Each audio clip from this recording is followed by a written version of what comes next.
Okay, hello. So, ganito yung mangyayari pala dun sa paggamit mamaya ng scorecard board ng XG. Ayan. So, bibigyan ko kayo mamaya ng link. So, mamaya ito yung parang pinaka-link ibibigay sa inyo para ma-access to. So, kailangan naka-mod. Okay. So, ngayon, ito yung makikita nyo. So, Group A, Group B, then each round madadagdagan yan. Tapos, ito yung parang ranking. Okay? So, ganito mangyayari dyan. So, ito yung kabilang challenge. So, kapag mag-enter kayo ng first match, kanyari round 1, mag-enter kayo ng matches. So, ganito. So, kiklik nyo yung plus, makikita nyo dyan yung team, magkabila. Then, makikita nyo mga pangalan ng players. So, select nyo kung sino yung nasa match-up. Depende dun sa scorecard sheet na papel na nakasulat na ipapasa ng mga teams. So, nandun, magseset kasi ang mga teams ng ordering ng players nila. So, ito, for example, si Mr. Heng ang first player and then dito, either si Supremo, ayan, si Supremo na lang, ay si Philip na lang, si Philip.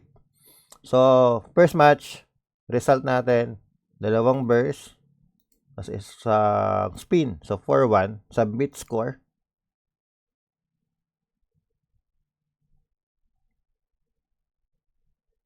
Yan, medyo matagal lang minsan yung pag-load, ayan.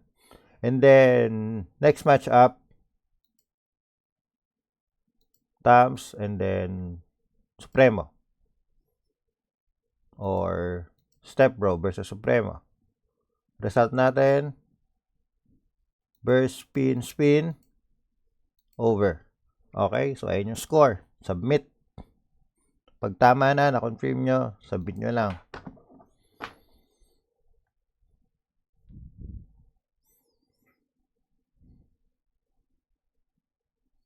Then one more, third match.